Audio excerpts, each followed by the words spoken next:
Bonjour à tous et bienvenue sur boursicoté.com pour cette nouvelle analyse technique du CAC 40 en clôture avec une bien belle séance encore une fois aujourd'hui, puisqu'après donc la séance haussière que nous avons connue hier, on a ouvert, alors c'était très rigolo, on a ouvert sur un tout petit gap haussier, moins d'un point, que l'on est venu combler tout de suite dès la première minute pour repartir rapidement donc sur un mouvement haussier. On est venu donc s'attaquer ici à la zone des 6510 points pour venir marquer un plus haut significatif sur des niveaux proches des 6555 points avant de redescendre à 6513,39 en clôture.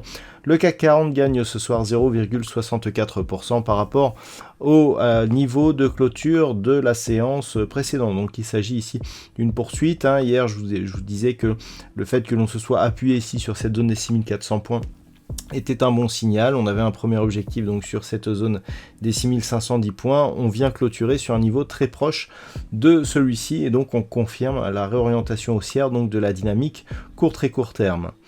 Du point de vue des indicateurs techniques, sans surprise, on est ici sur une continuité de la hausse au niveau du RSI, on flirte ici avec la zone de surachat, alors qu'au niveau des histogrammes du MACD, par contre, on a toujours ici un signal de perte de dynamique. Ça n'a pas suffi la hausse du jour pour refaire passer ces histogrammes dans une évolution haussière, donc cela est un premier signal de fragilité. Du point de vue des volumes, nous sommes sur des volumes inférieurs à la moyenne et très légèrement inférieurs à ce qu'ils étaient déjà hier. Donc on le voit, au niveau de la bougie, on a donc un signal de poursuite haussière, mais avec une conviction qui faiblit. On peut d'ailleurs le confirmer avec cette ombre haute qui est portée intégralement, donc l'ombre qui est portée intégralement sur la partie haute de la bougie, alors que l'on n'a quasiment pas d'ombre basse ici. Donc on a effectivement un mouvement haussier, mais qui est quand même entaché d'un manque, d'un manque d'allant. On voit, on a les indicateurs qui nous indiquent qu'on n'a pas une grosse dynamique, on a ici une ombre portée sur la partie supérieure, on a du mal à franchir cette zone des 6510 points, on a une baisse des volumes. Donc voilà, une hausse qui monte mais sur pas grand chose. On a vraiment très peu de conviction sur ce mouvement, d'autant plus que les inquiétudes au niveau des marchés subsistent, puisqu'on a désormais un dossier entre la Chine et Taïwan qui est en train de grossir et qui est en train d'inquiéter les marchés. Malgré cela, donc on est monté aujourd'hui, mais cela pourrait très bien ne pas durer si on rajoute à cela le conflit qui continue entre l'Ukraine et la Russie et donc tous les problèmes que l'on a au niveau de la macroéconomie. On l'a vu notamment au niveau de la Banque centrale d'Angleterre, qui a fortement relevé ses taux et qui a aussi augmenté les prévisions de son inflation, notamment pour l'automne. Donc tous ces problèmes ont été occultés aujourd'hui, on est monté. Alors les résultats des bancaires ont bien aidé, mais tout de même, on sent que la conviction reste très faible et que l'on pourrait redescendre d'une manière assez rapide.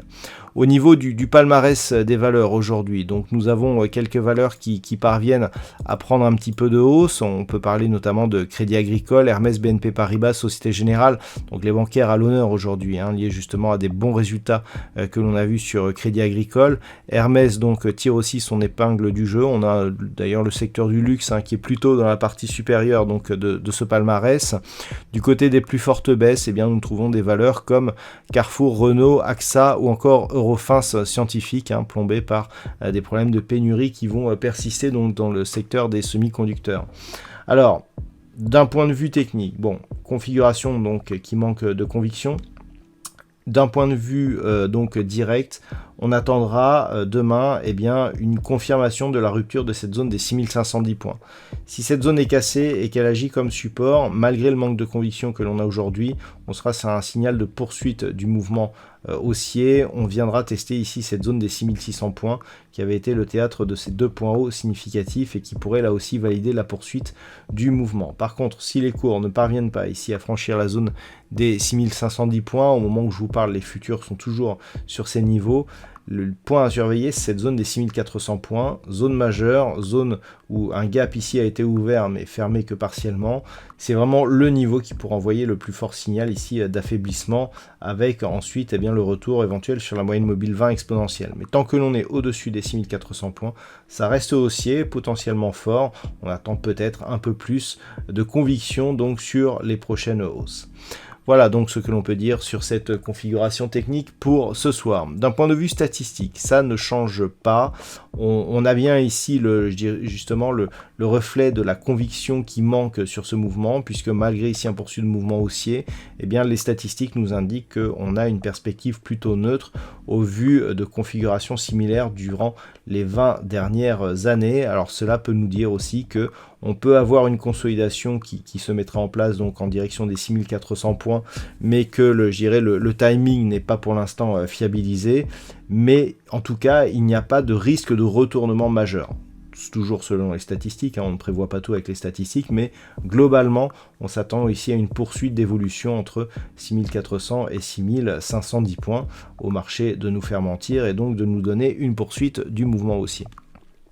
Voilà ce que l'on peut dire donc sur cette analyse technique pour ce soir. Je vous souhaite de passer une très bonne soirée. On se retrouve donc dès demain pour un trading live qui démarrera à partir de 14 h et pour toutes les autres analyses techniques du site boursicoté.com.